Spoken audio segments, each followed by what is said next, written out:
Reflect for a moment on the art of cinema. Think of a motion picture like The Last Emperor and the 9 Academy Awards it so richly deserved. Consider the profound emotional experience of a truly great film. Then forget it, sweetheart. Yes, better blow it out your exhaust pipe, cinema lover, 'cause here comes fun with hair on it.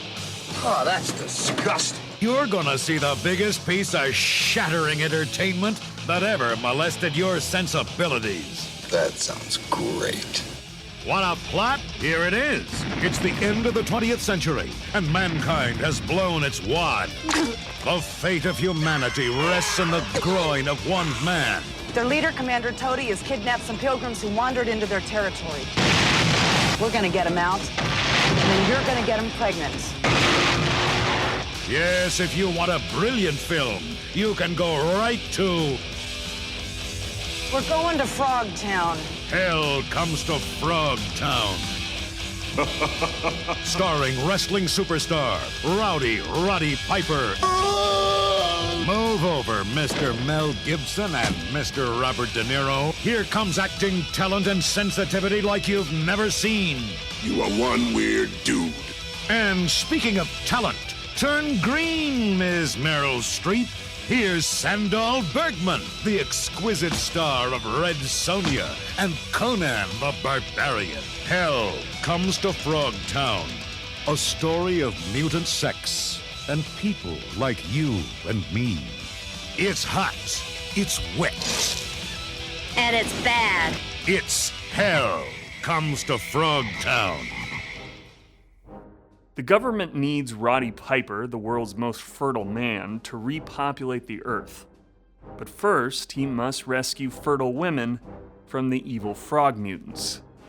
If he doesn't, his electric codpiece will explode. This is the story of how Hell Comes to Frogtown was made. Director R.J. Kaiser. I was brought in by Tony Randall, who was a junior development exec at New World Pictures. And Tony Randall was somebody that both Don Jackson and I knew from working at Roger Corman. Tony then kind of moved up through the ranks. Roger sells New World to this consortium of attorneys. Roger then, starts a new company. Oh God! One time it was called New Horizons, another time it's called Concord. I have no idea what, But anyway, New World then continues with this new management, new ownership, new management, and Tony apparently continued on with them as post-production supervisor, and then was graduated up into being a development exec. Very late 1986 is when he called me up and he offered me a job as a supervising film editor on this project, which did not have, he didn't give me the name. He just said, "He has this project. I want you to be the supervising film editor." And he said, but you're going to have to pick an editor to cut with you and be very careful. But he says, "You're going to spend all your time on the set." And I said, "What do you mean I'm going to spend all my time on the set?" And it was like, well, he hemmed and hawed, and then he just said, "Well, we want you to spend a lot of time on the set." And he had to hang up and call me back later, and we were kicking it around more and more, and I kept going, what is this? Do you have a director that you don't trust directing? Is that the issue? And he said, yeah, that's kind of it. And so that's when he told me the show was this show called Hell Comes to Frogtown, that the director was Donald G. Jackson. He said, "You remember Don?" And I said, "Well, I kind of remember Don. He was one of these guys that used to hang around at the Corman lot."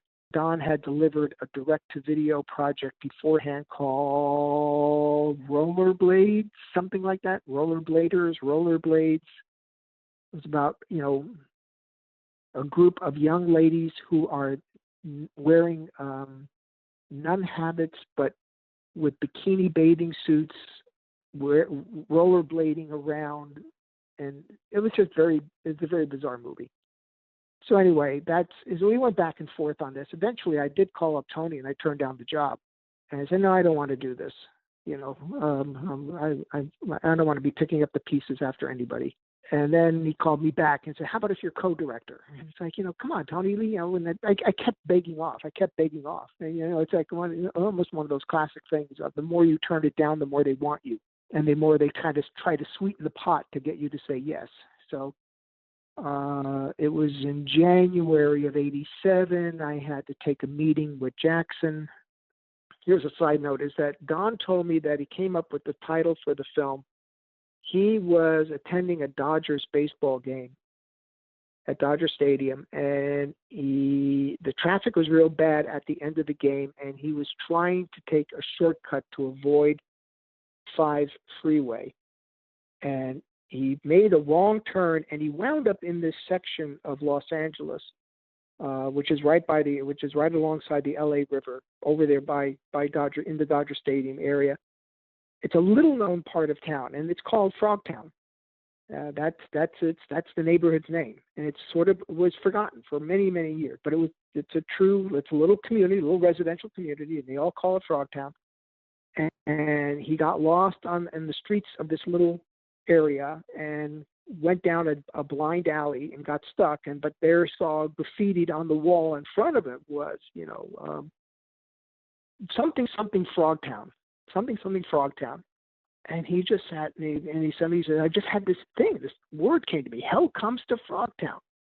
And he said, I couldn't let go of it. And so that was basically that's the birth of the idea. He wrote back and he told up his friend Randy and said, I got this great title, Hell Comes to Frogtown. What can we do with this? You can kind of see that Don just kind of say, I had this idea about this guy, and he's in this place, and it's Frogtown, and come up with something. And Randy Frakes banged out something in a few days, and he just okay, take all my favorite moments from various movies and various genres and just throw them all together and cobble up something. But that was the origin of Frogtown. In the future, after the big war, there will come a time to rebuild, and a need for a new and special kind of soldier. This man is carrying a loaded weapon. Prepare to meet the next great American hero. That's where you come in. Are you serious? His name is... Hell. Sam Hell. Never heard of you. Basically, Don goes through this whole saga of how he got the project, drawing how much work they put into it. And he said, look, if you say no, this film will die. It'll be dropped. New World's just going to drop it. And all the work that everybody's been doing on this, with the promise of getting a job, it's all going to fall apart. So, I kind of just thought about that and said, well, okay, all right. And I kind of resolved, okay, I'll take a back seat to this thing. He's going to get the lion's share of the credit. All right. And then, we get in and, they start cutting the budget. But they cut the budget. Now you got to rewrite the script because you can't afford that many locations. You can't afford that many actors. You can't afford that many extras. You start, as they start cutting the budget, it's like, well, we got to go back to Randy Frakes and start rewriting, get the script rewritten into a form that we can shoot with the money that they're now authorizing. Finally, I think they whittled it down to an even million. When I came on the show, they were talking about somewhere north of 2.3, 2.5, something like that. And I was introduced to a producer named Bill Edwards, who was on the show, who was assigned to the show, who used to be at Universal in some capacity. And, he was going on and, we're going to shoot in Utah. We're going to be out by Park City, and it's all, it's a perfect place to shoot. It's all wasteland. It's perfect for this, post-nuclear environment and that the script calls for. And, he would outline all this stuff, and I'd sit there with my jaw would drop. And they said, how are you going to do this on 2 point whatever million? I mean, this sounds like 5, 6, 7 million. Oh, no, I know how to do it. And it's like, okay. Well, sure enough, eventually New World dropped the hammer and, cut the budget, cut it down to 2, then it cut it down to 1.5, then finally cut it down to $1 million. And that's finally what we had. And by the time it was all said and done, when we delivered the finished film, we were back up to 1.5. For some reason, the head of production at New World at the time, whose name was Steve White, and he thought it'd be a fun little low budget movie to do, and so he greenlit it. And then everybody else apparently in the New World management structure got cold feet about this thing and just said, okay, fine, we'll do it. If you really want to make this film, Steve, okay, we'll go ahead and do it. But we're not going to give you any money to, we're going to give you very minimal money to do this. And then Tony was the development exec put in charge of seeing it through. And, he just wanted to protect the company's investment, I guess. And so I want at least to have something that we know can be cut together. So that's why you're going to be on the set. So to make sure that things cut together. It's like, okay. So that's how I got involved. I read the script. I thought it was weird. It was like, because it seemed to be this amalgam of different genres, all kind of thrown together. A little bit of apocalyptic post-nuke stuff, giant talking lizards, kind of like from, fair version of 50s monster movies, radioactive monster movies. And then, there's a lot of old Western motifs and tropes that were in there. The guy smuggling guns to the frog people, which are clearly, all right, they're American Indians, and this is a gun runner who's sneaking guns into the American Indians who are not supposed to have rifles, and and then Sam Hell is the bounty hunter or the sheriff or whatever, or an agent working for the U.S. Cavalry trying to break up who's running the guns. So, it was a mixture of all kinds of stuff. And it was, I was impressed at how many genres were all folded into this one thing. And the original script that I read was actually, moderately engaging. There was a lot of, set pieces of action, chasing and fleeing and getting caught and trying to keep from getting caught. And there was some, funny, moderately funny stuff that happened, some nice comebacks and riposts and whatever to other things, but it wasn't a great movie. It wasn't a great script. But it's like, okay, well, this is a serviceable, low budget kind of actiony film, with a lot of weird window dressing to make it look unusual. But then, a lot of that stuff just, as I said, a lot of that stuff got watered down and kept getting watered down as we lost funding. As the studio clearly had no faith in it. Why they were making it, I don't know. And I think it's only because Steve White, who was fairly new at the company, for some reason, it tickled his funny bone. And he just wanted it made. And there's so many times where, I would have, I'd be talking to Tony.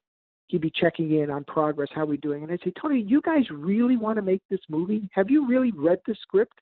Have you really looked at what's going on here? Is this really something you guys want to do? You want to spend $1 million on this? Really? I can understand. Rollerblade was done for something like $60,000. Do you really want to do it this way? Anyway, 35 millimeter, we're going to professional crew, semi-professional crew. I mean, really? We're going to do this? And he said, oh, Bob, Tom, it's not being so negative. It's going to be fine. It's going to be good. Yeah, we really want to make this. It'll be great. Okay. I remember at one point, very late in the game in pre-production, suddenly, we were considering the casting. At first we tried to engage one particular casting director, who I guess did a lot of independent films, and New World said no, we don't want to use that casting person. We have our own casting person. You're going to go through them. So now we get this other casting lady to cast our movie, and she is very establishment. I mean, at this time, the New World was getting their feet involved with trying to do episodic television and movies for television beyond feature films. So this is clearly somebody when we met her, it's like, okay, she's firmly ensconced in the mainstream television episodic world. That's the world she knows. We knew that for this movie, certainly I knew, is that, okay, if you're going to do a movie, Hell Comes to Frogtown, there's going to have to be a certain amount of gonzo stuff you got to bring to it. You can't do this like a real movie. You can't be pretending that you're working on a Class A project. Part of the entertainment of this is its wackiness. And the wackier, then the more you're going to appeal to the audience that's going to support a movie like this. That was my thinking. which I did not share with Tony and with anybody at New World, because I knew they would have just said no, we want to be real. It's like it's a talking frog, for crying out loud. What do you mean? But you have to be real. The whole concept is absurd, and the what's fun is just simply doing it, and having some fun doing it. So anyway, the casting director came back and said, okay, we got Ed. I want you to meet with Ed Manarino, who was a decent name, and particularly in the television circles at that time, and Roddy Piper. And I know Don went crazy. So, if we could get Roddy Piper, this would be great. He'd be great. Yep. Okay. Yes, he probably would. And I'm looking at it saying, okay, well, Ed is like, he'll do a very good, solid job, but not have any particular life or not bring anything, weird and unusual to the party. And Roddy, well, he is who he is. And he says, okay, well, there you go. That's the kind of casting we need to do. So while we're kicking this around, suddenly Steve White calls me in and calls both of us, Don and me. We go to meet with, what's that actor's name? Damn it, I just had it on the tip of my tongue. Daniel Stern. That's it. Daniel Stern. Take a meeting with Daniel Stern for him to play Sam Hell. And, it would have been fine. Dan makes a very good pitch for himself to play the character. And it says, well, okay, this is not as wacky as Roddy, but, he has the right, the way he talked, it sounded like, okay, he understands what this is. And then he said, I have only one problem with the script, which is that chastity belt thing that I have to wear. Can we get rid of that? And so we hemmed and hawed and says, well, let's talk further about this. And we left, and then on the way back to our office on the west side, Don and I told Don, I says, well, that's part of the absurdity of the storyline, that stupid belt that he's forced to wear. That's all part of the wackiness of this thing. So, if he doesn't want to do that, well, then it's like an actor being considered to wear Superman, and he says, do I have to wear the costume and the cape? Do I have to do that? Can we not have to do that? So I said, this is a no deal. So we called New World and we said, no. And then they called us back and they said, no, we want you to take another meeting. And this time now it was just me. So I'm there with Daniel Stern and a couple of people from New World, and they're going on making a very full court press that we should engage Daniel Stern to play Sam Hell. They're talking to me. Daniel is even talking to me. He says, we know that Don, the other guy was the guy who was involved with writing the script. So we're going to talk to you. We're going to pitch to you. You're the sane one here. Was the implication. And they made this big full court pitch to me, and I just said, no, guys, I mean, the script is the script. You either agree to do the script or not. If there's anything in the script that bothers you, that's fine. You don't have to do this movie. And I said no, and I got up and I called him back and I said, look, it's Roddy Piper. I just made the decision. I said, it's Roddy Piper, or I'll come up with somebody better than that.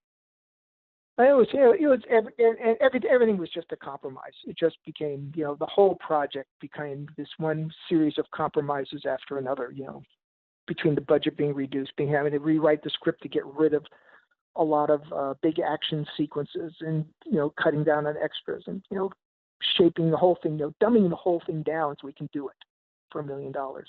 Holy shit! Be there for the action. The adventure. Sam, what are you doing? And be there for the dance of the three snakes. Dance? There you go. There's a lot of stuff that goes on behind the scenes that I'm not privy to, never was privy to, that would inform what we would do. Suddenly things would happen or take away or disappear or reappear, and you got to do this or you can't do that. All kinds of stuff went on. I remember when we were casting, we had an actress who came in who read for the part of Sentinella, the character Sentinella, who in the film is played by Cece Farrell. But there was this actress who came in to read, and she was black. But she did a dynamite audition. It was amazing. And all of us, Don, Randy, and I, we just said, that's the girl. She's it, man. She brings fire and energy to this part. It was exciting to watch her doing it.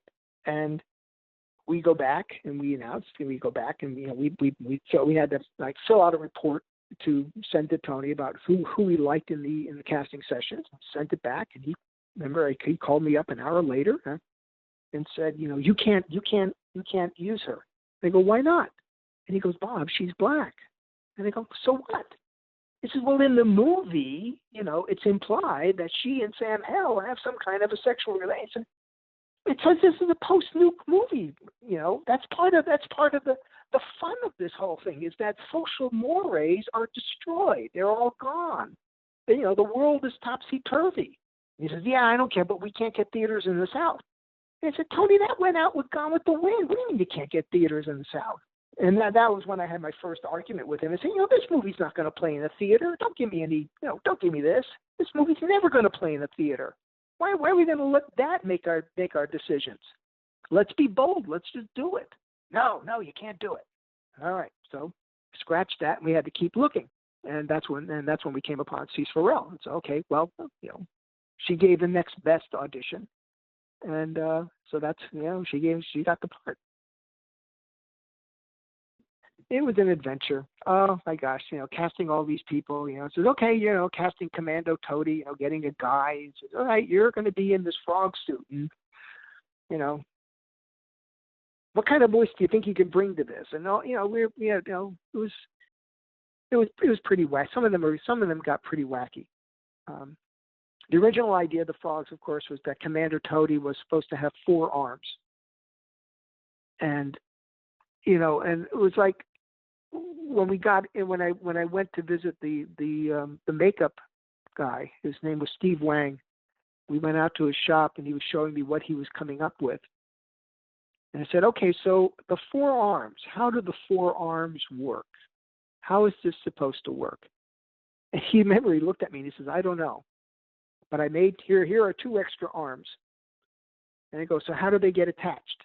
And he kind of shrugged his shoulders. And I'm thinking inwardly, oh my God, all right, here we go. And Randy then put the 2 arms on his arms, stood behind the actor that we had cast by that point to play Commander Toady. So we brought him out there to do like a makeup kind of a costume test. And he stands behind and arranges himself so he can't be seen from the front. And he's doing the other 2 arms 3 and 4. While Brian Frank is out in front doing arms 1 and 2, and it's like, this is gonna slow us down. Which is, that's what I'm thinking, is this is gonna slow us down. We got 21 days to shoot this. If this is how it's gonna work, this is gonna slow down our speed on the set.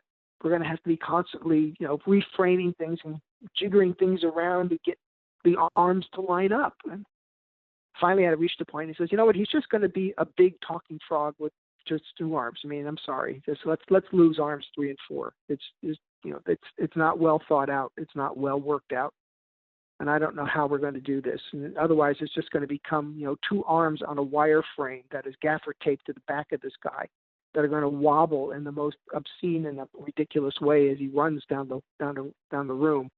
Oh, I don't want to do this." So we lost the 2 arms.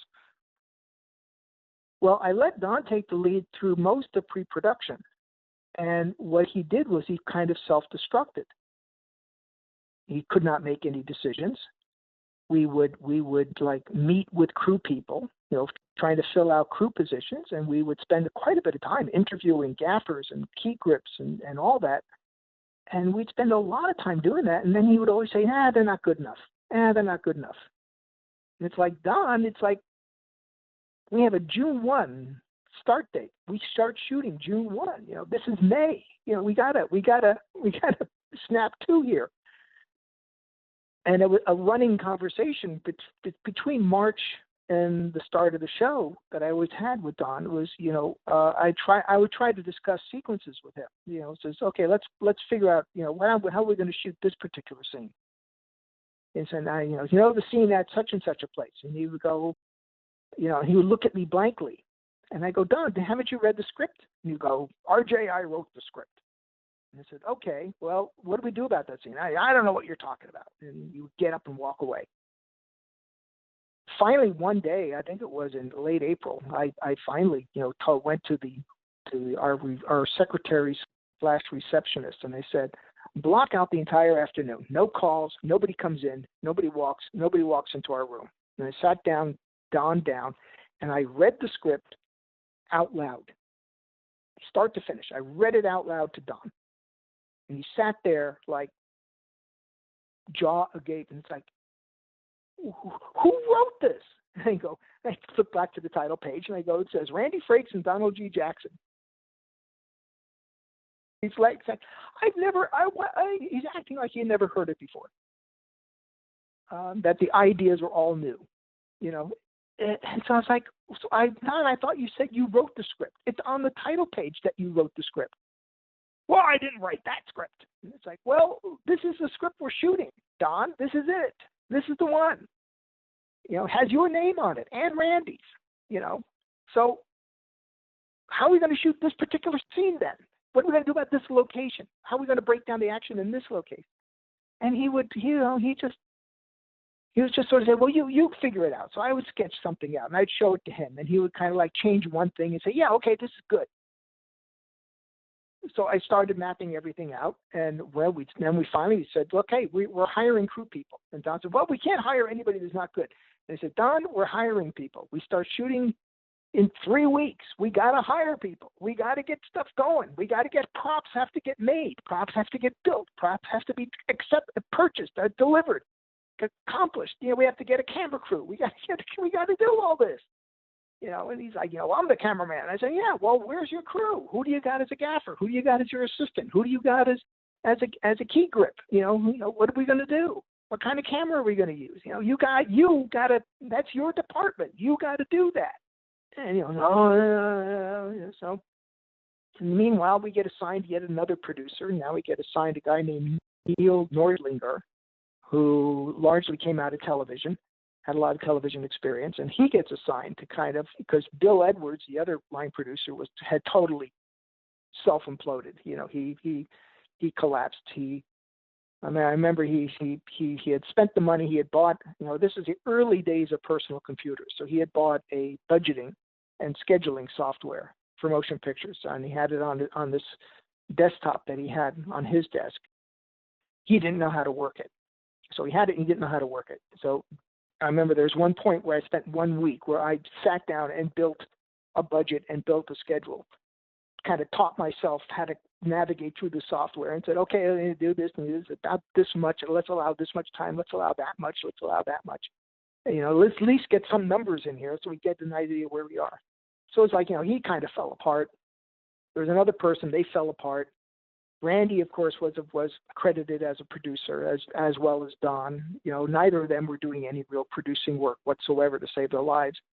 It was just a very frustrating thing, and Don would just be going on about, we're not going to hire that person. We're going to fire that person. We would hire somebody, then fire them. We haven't even started on the show. We hired them, we fired them. It was getting really silly in pre-production. But and then finally, like 1 week, it was before we started shooting. Very stage shooting was June 1, 87. And 1 week before that, Neil Nordlinger came in, grabbed me, pulled me into his office, shut the door, and said, you're the director.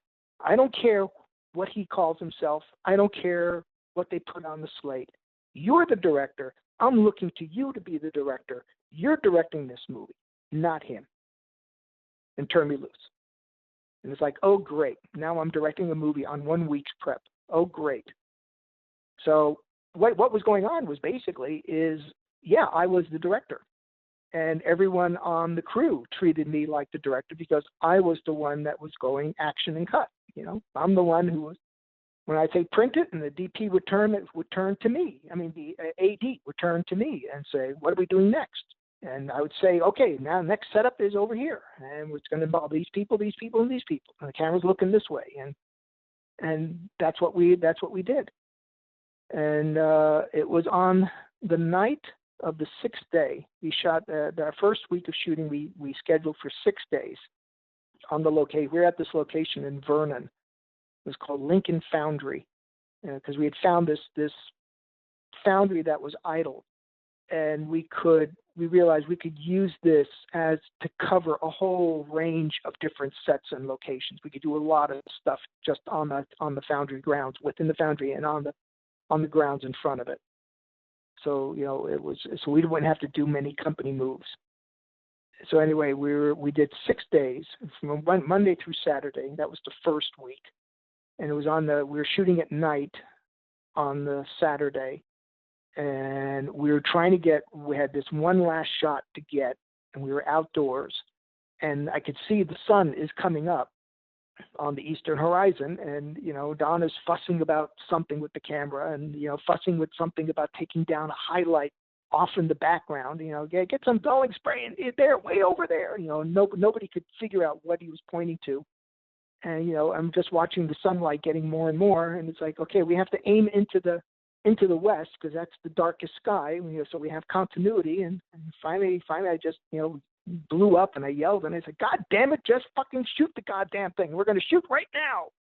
And all right, we shot it, and then we wrapped, and I went back to the trailer, and Neil Norlinger came in and again closed the door. And every time I knew when he closed the door, I said, okay, now what? And he just put his hand on my shoulder and says, don't worry, we're going to get rid of Don.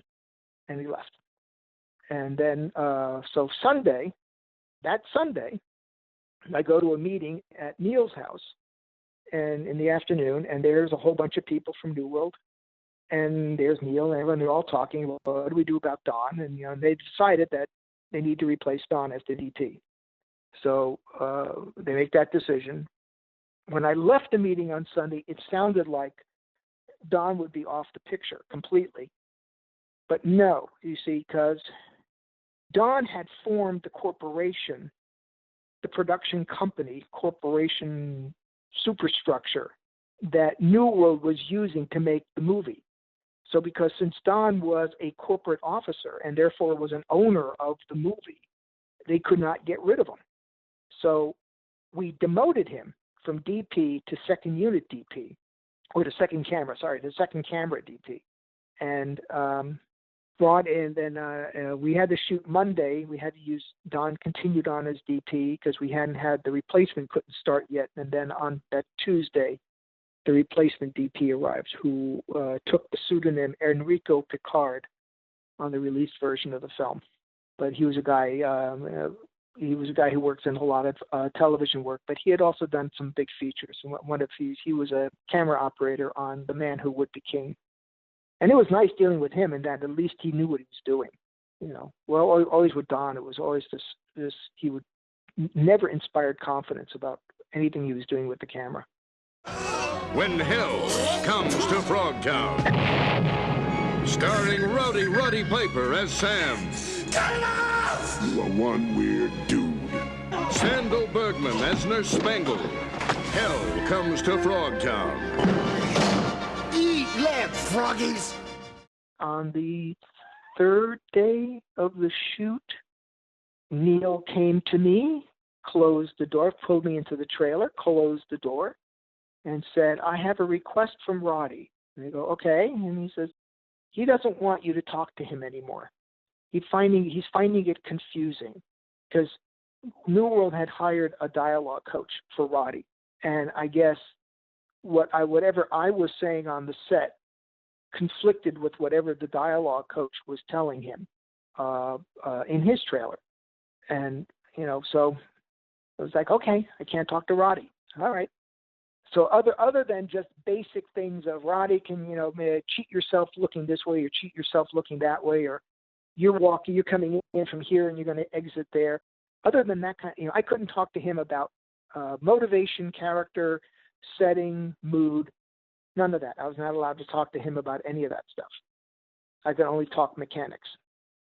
So I didn't have much rapport with the guy, and it was at his request. apparently. I had a very good rapport with Sandal Bergman.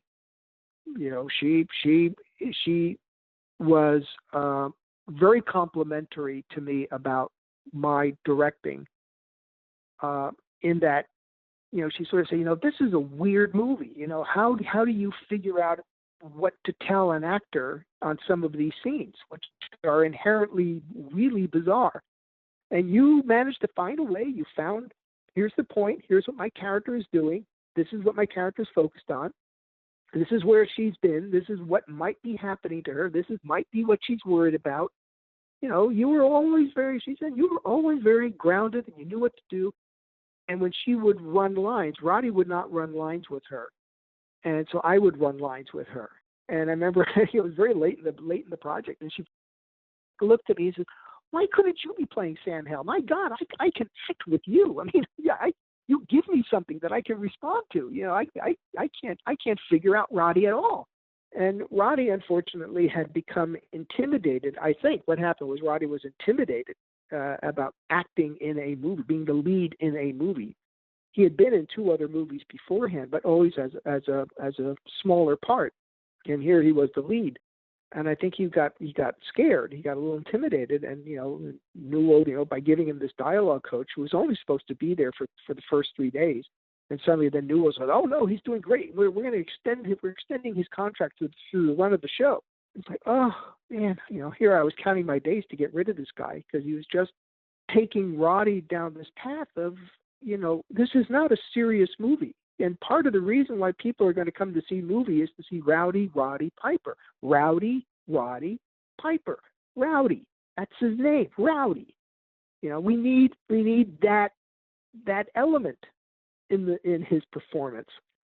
Otherwise, why did we cast him? We're not casting him as an actor. He's not an actor. He's a wrestler.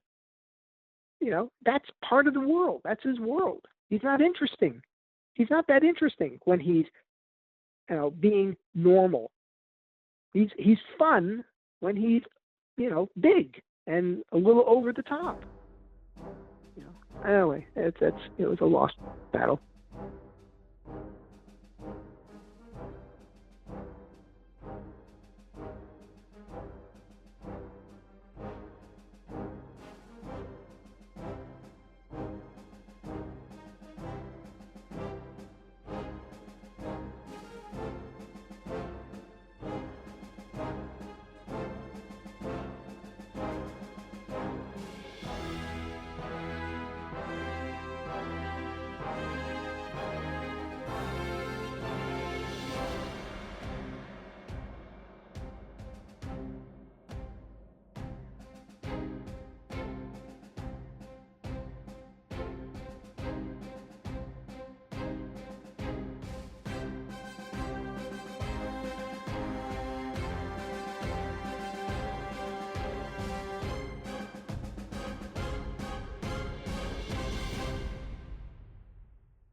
One final little side note is the composer of the music for Frogtown is a guy named David Shapiro.